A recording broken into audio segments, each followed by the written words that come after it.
Minutos pasan de las 8 de la noche. Bueno, vamos a dejar a Pablo que haga las presentaciones del caso de nuestro invitado que nos acompaña esta noche acá. Profe, bueno, un placer tener al invitado que tenemos hoy, que lo conozco de hace muchos años. Conoce las mañas de un rack joven, digamos. Pero bueno, hoy contento, me imagino, por el título de Nacional como director deportivo. Yayo González, ¿cómo anda, Yayo? Bueno, buenas noches a ti, a toda la audiencia, a todo el staff y bueno, un gusto estar con ustedes, la verdad. Soy asiduo escucha de ustedes, no con la frecuencia que querría por el tema del tiempo, pero creo que están signados como un programa referente y sobre todo vos, Pablo, en el área de básquetbol, que sos quien aporta algo distinto, diferente al resto, y te felicito. Gracias. Aprovecho para felicitar. Bueno, malo eso, ahora va a pedir más cosas. Sí, es terrible para usted, profesor. Bueno, sí. Gracias, Yayo, gracias. Muchas gracias. Bueno, lo que te decía de director deportivo de Nacional, de la rama básquetbol, una función nueva para vos, si bien ya hace 4 años que estás en eso, nueva en el básquetbol, porque ahora después vamos a ver tu etapa en el fútbol, pero ¿cómo lo sentiste este año el título? Si es una progresión hacia donde querían ir, ¿cómo lo viviste vos desde tu lado, ¿no? Que me imagino mucho más frío que todo el contexto nacional, pero ¿cómo lo viviste vos? Mira, primero, en los últimos años aprendí a disfrutar de las cosas que antes el deporte no me dejaba. El estrés, tanto jugando como dirigiendo, te llevaba a nublar la cabecita un poco y no permitir el disfrute. Y esta función de director deportivo, que si bien es nueva acá en el país, no en el mundo, te permite eso, te permite alejarte un poquito del bullicio, del ruido, del mareo que provoca todo el ambiente del básquetbol. No por mal, pero es un estado de situación confuso en la que más o menos nos encontramos en algunas situaciones, y más estando en un cuadro grande como Nacional, donde hay muchísima gente, donde tenés prácticamente la mitad del país que empuja para un lado y la otra mitad para el otro, y tenés que estar pendiente de muchas cosas, pero muy feliz, muy contento, disfrutando y sobre todo aprendiendo día a día aprendiendo. Yo me he sabido reciclar en algunos aspectos, primero de jugador a entrenador, ahora de entrenador a director deportivo. Pasé también, como decías vos, una experiencia de gerencia deportiva en otro ámbito, en otra disciplina como el fútbol. Y bueno, día a día se aprende. Yo creo que el puesto que estoy ocupando ahora, es una necesidad cada día más del ayornamiento gerencial y direccional de los deportes en general, y más en los deportes como el fútbol y el básquetbol, que tienen mucha capacidad de desarrollo en la sociedad, ¿no? Antes de meterme en eso, que me reinteresa, aparte coincido plenamente que hoy es fundamental la posición, ¿no? En un equipo que pretende o aspira a tener éxito. Contame cómo fue la experiencia. Fuiste campeón como entrenador con Trubil. ¿Cómo fue? O sea, repasando hoy las dos experiencias, ¿qué diferencias hay en adrenalina, en nerviosismo? Me imagino que el nerviosismo debe haber sido similar, pero quizás un poco más alejado, ¿no?, de la cancha. ¿Cómo fue? Si podés hacer una comparación entre las dos experiencias. Es diferente, es distinto, se disfruta desde distintos ángulos, pero bueno, de Trubil fue muy especial porque fue un deseo generalizado de todo un barrio, toda una institución durante muchísimos años, que sustentaba un amor y un cariño hacia la pérdida de un campeonato federal en el 73 con un vicecampeonato que se sostuvo en el tiempo y que nunca se podía dar. Ellos venían de campañas muy buenas y nunca concretaban, como te acordás de la época de Polo Quinteros. Claro, y bueno, y se dio, fue la primera vez que a mí me llamaron para decirme, acá tenés este montón de dinero y ocupate de salir campeón. Y bueno, en ese momento nosotros elegimos una opción de ficha a Busú como extranjero y tener 6 fichas nacionales y un solo extranjero que después cayó en la figura de Chila Magrey, y fue un año maravilloso, fantástico. Yo estaba en una situación muy especial de mi vida con lo de mi hijo Andrés, entonces yo disfruto plenamente. Y a partir de esa experiencia de la pérdida de Andrés, yo aprendí a reciclarme en muchas cosas, mi señora y yo. porque empezamos a agarrar el real gusto a la vida, el saber decir que no a las cosas que no nos gustaban y el disfrutar de las cosas que realmente nos potenciaban y nos gustaban 100%. Entonces, en base a eso es el recuerdo que tengo de Trujillo, con una hinchada que estaba muy ansiosa y querían salir campeón.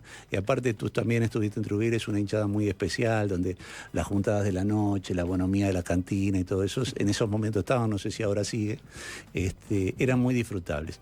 Nacional es totalmente distinto, es un cuadro grande, yo nunca había estado en un cuadro grande, y es un cuadro que también me sedujo mucho. En una primera instancia yo tuve un relacionamiento medio de choques con los dirigentes que estaban y me aparté.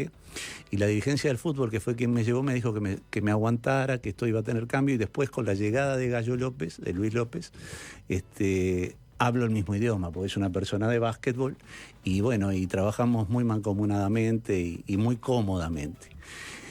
El logro del otro día fue lindo primero porque en el staff técnico tengo dos amigos que son Ponce y Fede Álvarez, los cuales disfruté conjuntamente con ellos. Y viste que cuando vos salís campeón de algo, como que te situás en un pedestal que antes no estabas y que lo estabas arañando. Y es lo que les pasó a ellos, y bueno, y disfruto doblemente por eso. La noche del festejo fue un festejo lindo, pero no pasa de ser una noche. Lo bueno de esto, incluso yo lo dije cuando salí campeón con Trujillo, es saber aprovechar el momento y saber potenciar a las instituciones desde ese punto. Porque la noche de campeonato es una noche de algarabía, de alguna copa de más, y ahí queda. Pero si los realmente beneficiados, que son las instituciones, no aprovechan esos momentos, ¿para qué? Para potenciar la institución, para crecer ediliciamente, para saber arrimar más gente al club en distintas condiciones, ¿no? La Nacional no necesita eso, pero también necesita un apoyo desde el punto de vista logístico, que lo estamos logrando. Hemos crecido mucho en los últimos tiempos en cuanto a estructura. Junto con Gallo hacemos un trabajo muy pensado, muy cronometrado, y por ahora nos está yendo bien. Entonces, cuando vos ganás, viste, las miles del éxito te permiten no ver las cosas que haces mal, que es el error precisamente. Ahí es cuando más tenés que hacer énfasis en cómo podés crecer de los errores que tuviste. Si tenés que explicar cómo es la función que cumplís vos, cuál es el límite, qué es lo que vos elegís el entrenador, participás en la elección de los jugadores, ya estás contando que te metés hasta las reformas edilicias. ¿Cuál es tu principal función dentro del cargo de director? El cargo de director deportivo a nivel internacional, en la Euroleague, por ejemplo, en Europa, designan el director deportivo y le dan un presupuesto en dinero, una cifra de dinero, y él tiene que organizar todo. Y es él que se encarga de que el equipo funcione bien, desde la elección del director técnico, todo el staff técnico, jugadores extranjeros, y después los dirigentes, que son empresarios, la gran mayoría, a fin de temporada pasan raya y ven, si el balance es positivo sigue, y si es negativo lo echan.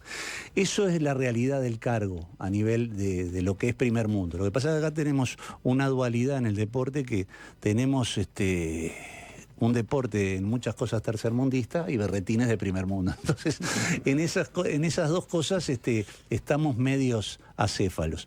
En el caso de acá no, en el caso de acá quienes deciden el final de las contrataciones y todo eso son los dirigentes, que dan el visto bueno y signan, pero en plena competencia, no cuando termine la competencia. Yo lo que hago es asesorar, dar mi opinión en base a la elección de todo, de cuerpo técnico, staff, todo lo que tenga que ver con el equipo de básquetbol, y bueno, y ellos deciden. Generalmente se trabaja en forma mancomunada y conjunta. Yo con Luis estoy prácticamente todos los días hablando 4 horas por día, cuando no nos vemos personalmente, por teléfono. Hay muchas cosas, y tengo la gran ventaja y la gran fortuna de que Nacional es un cuadro que está muy organizado. Nacional cuenta con 14 gerencias, los cuales nos reunimos todas las semanas con un gerente general, y bueno, de todas ellas está un trabajo mancomunado en el cual está administración, recursos humanos, todo lo que tiene que ver con seguridad, todo el staff de mantenimiento de las instalaciones, todo, absolutamente todo. Entonces, vos sos una 14ª parte de lo que es las gerencias del club. Y eso es una dinámica muy interesante, muy buena, una gimnasia que hacemos prácticamente a diario y que nos permite estar informados de todo lo que pasa en el club. Evidentemente, algunas cosas se escapan porque es un club muy grande, pero es un club organizado y eso me permite desarrollar mi trabajo en forma bastante cómoda, sinceramente. Yayo, ¿cómo vivís? Porque, No sé si fui claro sí, con la perfecto. ubicación. ¿Cómo vivís también esta parte, ¿no? De fuiste jugador, fuiste entrenador, las luces estaban arriba tuyo, ¿no? Y hoy, como gerente deportivo, estás alejado de esa luz, si bien el ambiente te reconoce, pero hay un montón de decisiones que pasan por el director deportivo que quizás no se ven, ¿no? La elección de tres extranjeros nuevos para terminar la liga, hasta tener a Osimani en las formativas siendo el coordinador, hasta la elección de Fede Álvarez, que lo sacaron, digamos, del equipo donde había salido campeón y lo ponen en el staff. Y Voluntariamente. Y fue fundamental. Todo ese tipo de decisiones, cuando vos decís pasan raya y evalúan, me imagino que también te da cierto gusto, más allá de estar alejado de la luz, digamos, del entrenador o del jugador. Yo trato, Pablo, de no caer en lo que a mí no me gustaba que me hicieran los dirigentes cuando yo era técnico. Entonces, si bien tomamos decisiones con Luis, somos muy abiertos a que los técnicos se expongan, a que los técnicos... Alguna vez hay alguna conflictividad en lo que son las decisiones y hay efectos secundarios, diría yo, colaterales, que el entrenador no maneja, el asistente técnico tampoco, y que los dirigentes sí, y en este caso el director deportivo. Entonces tenemos que tomar las decisiones, no son a veces entendidas por quienes están dentro de la dirección del equipo, del staff técnico, pero tienen que ser asumidas. No han habido, aparte... En mi caso, por ejemplo, bueno, lo de Federico ya te conté que era muy amigo de Andrés y lo conozco de niño. Y en el caso de Álvaro fue asistente mío en Unión Atlética, él comenzó conmigo prácticamente. Tenemos una confianza suficiente como para decirnos todo lo que tenemos que decirnos en la cara y que no haya resquemores, ¿no? Claro. Entonces, eso sumado a que tiene que primar una educación y un rango jerárquico. Yo, si bien estoy muy alejado de todo lo que es el sentir militar, soy un enamorado de la cadena de mando. En todos los lados la cadena de mando para mí es fundamental y bueno, y tiene que ser respetado. Los roles. Y tiene que ser respetado, ¿no?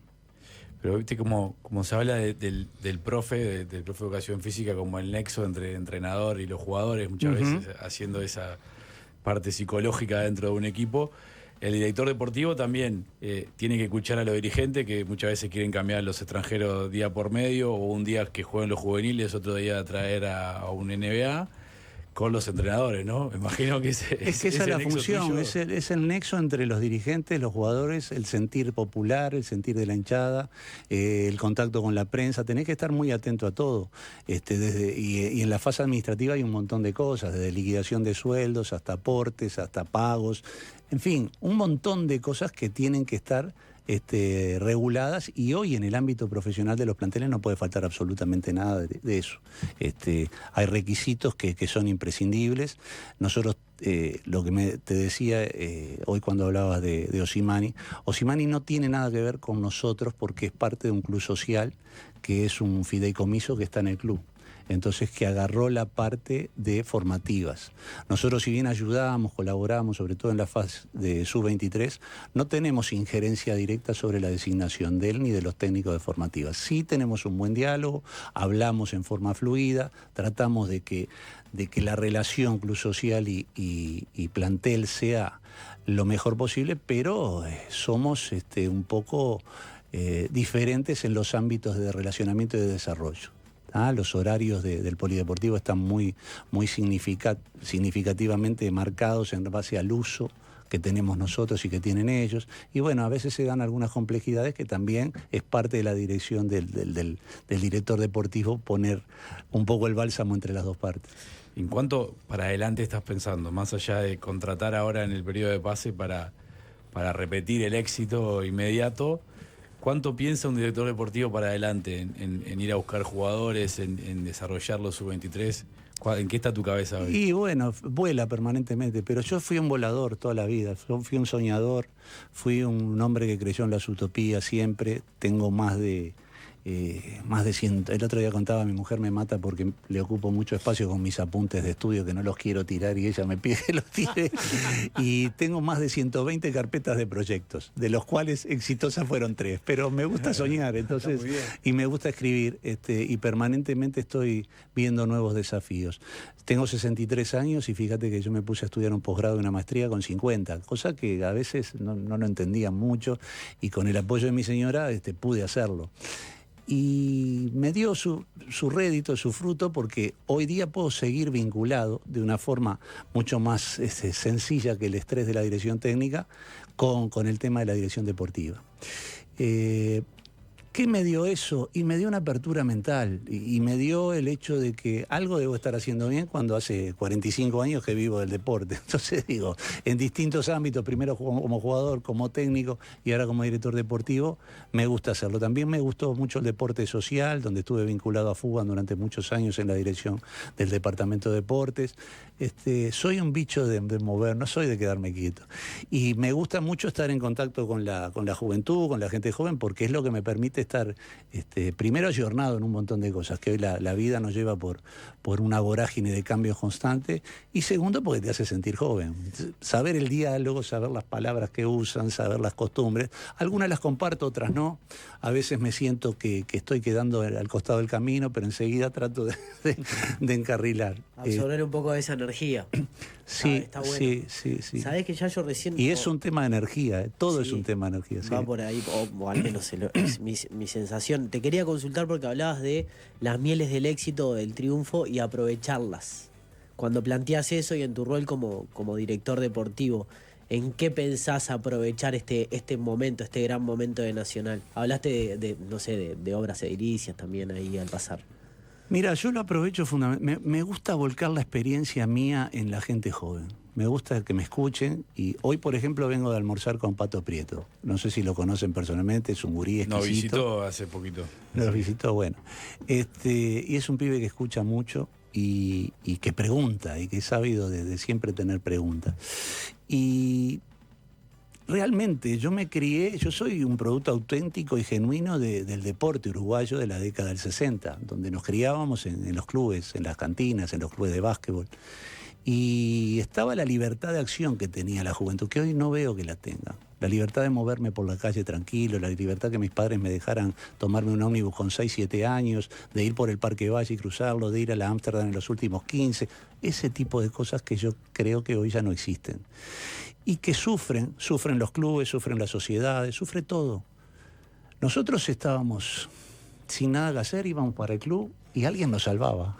Sí, claro. Alguien siempre estaba que te salvaba para jugar una doma, o algún veterano que te contaba alguna mentira y vos te enganchabas y te ilusionabas. Yo tengo anécdotas increíbles de ese tipo de acciones, y hoy eso lo extraño, eso lo sufro, y me gusta volcar ese tipo de cosas a las nuevas generaciones, a los nuevos técnicos. Estoy hablando permanentemente con la gente del staff, trato de volcarle mis cosas. Hoy el básquetbol ha cambiado muchísimo, en algunas cosas coincido y me gusta, en algunas cosas no, y estoy en contra fehacientemente, pero bueno, son cosas del tiempo. Y el deporte del básquetbol es tan dinámico que cambia en forma tan constante, que nos permite ese tipo de discusiones y de dialécticas, ¿no?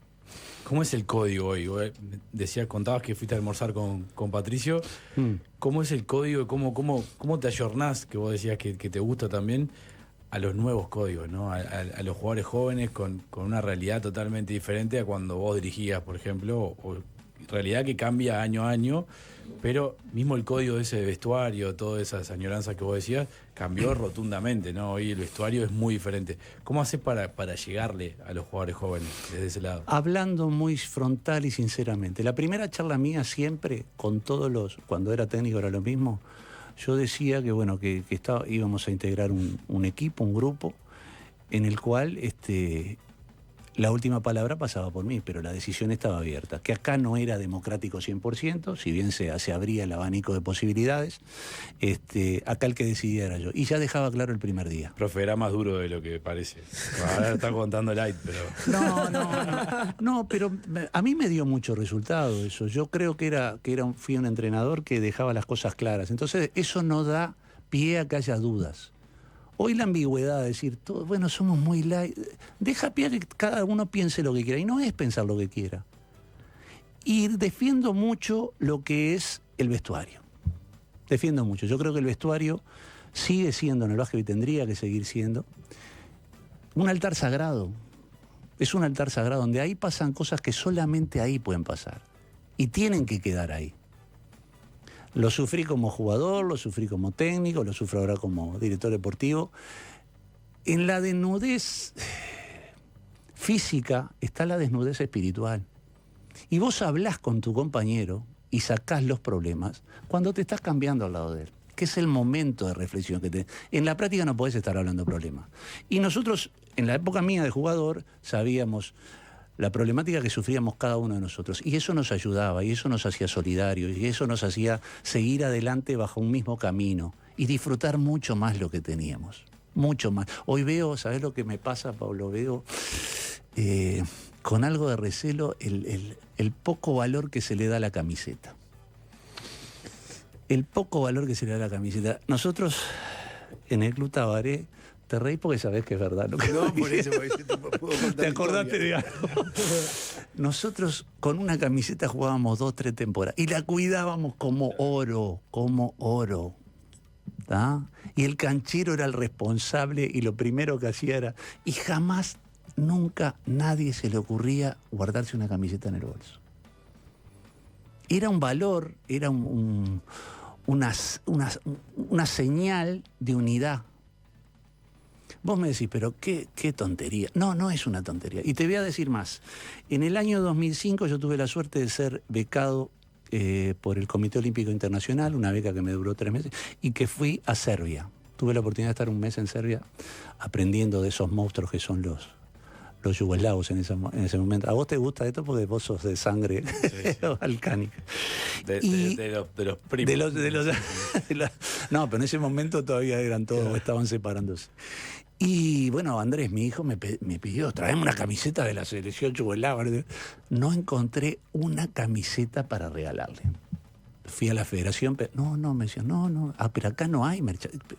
Entonces yo decía, pero ¿ustedes están contra el merchandising? No. El que se pone la camiseta de Yugoslavia porque logró algo, porque dio algo, porque tiene un significado. Y es brillante eso. Es darle el valor a las cosas. Hoy las camisetas, los jugadores, yo veo en el fútbol, termina, las regalan.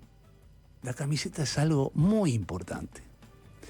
¿Es un trapo? Sí, es un trapo, pero que tiene un valor sentimental, espiritual, humano, de cohesión de grupo, que no lo debemos dejar de perder. Yo sé que me agarran los dueños de las multinacionales de marca y me no matan. le va a gustar mucho, pero es la realidad, es la realidad. Y los vestuarios tiene que pasar eso. Yo en los vestuarios vi de todo, vos también. Piñata, robos de novia, de todo. y quedaba ahí. Quedaban ahí los problemas. ¿Y cuándo te enterabas de si lo había dejado la novia al compañero? Y mientras te estabas atando los zapatos. Y en la broma de esconder algo en el bolso. Eso era la realidad. Y las cantarolas en la ducha. Eso ya no existe. Yo soy un romántico que quiero volver a esa época. Sé que no voy a poder. Pero quiero que conserven eso, que tengan la espiritualidad suficiente como para decir, este es nuestro espacio. Sí, un espacio cultural de identidad del club y de ese grupo. Total. Y si hay un lío, lo tenemos que hablar en el vestuario.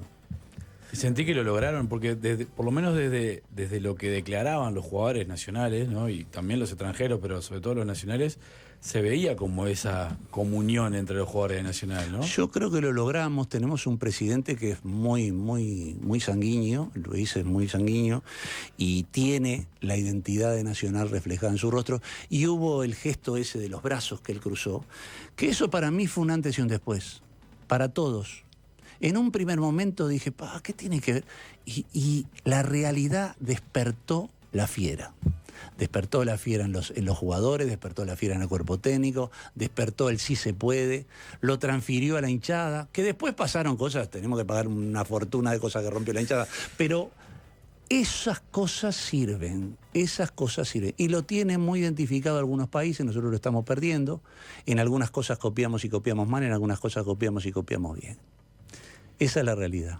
¿Cuánto influye volviendo a nombrar a Patricio, ¿no? También tener un jugador como él tan identificado con eso, ¿no? Con Nacional, con el equipo, con alguien que se entrega tanto por el equipo.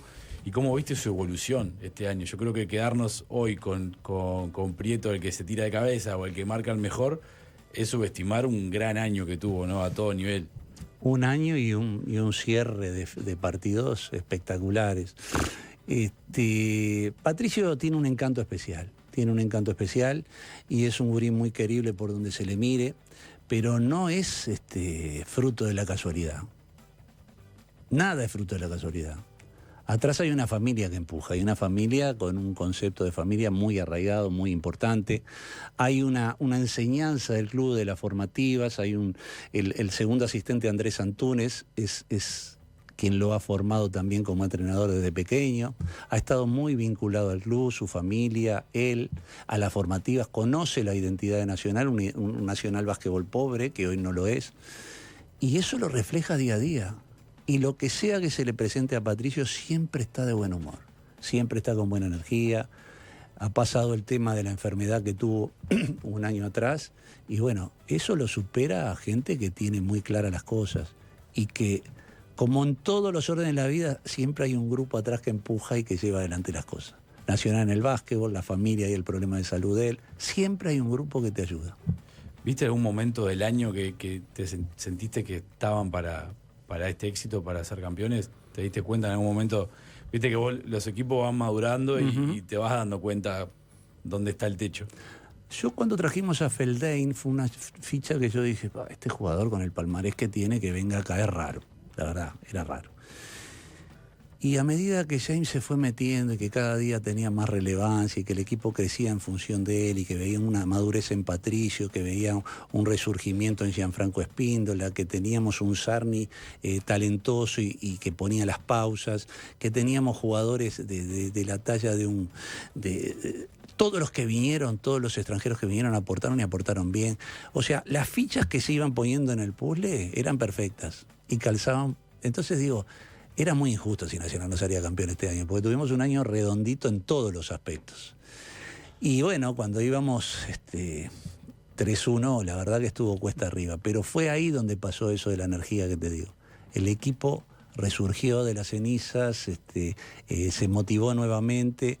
Y Patricio fue un jugador fundamental para todo. Las charlas de él, previa a los partidos, post partidos, siempre son alentadoras, siempre son de dar para adelante, siempre son de ver el futuro con una esperanza. Y eso al final te da sus frutos. Y el momento de tener que llegar a una final con 3 extranjeros diferentes a lo que había sido el año, el primer final es que se te lesiona Feldain y ya ahí es el tercer cambio de extranjero en poco tiempo. Imagino también ese momento como un mojón.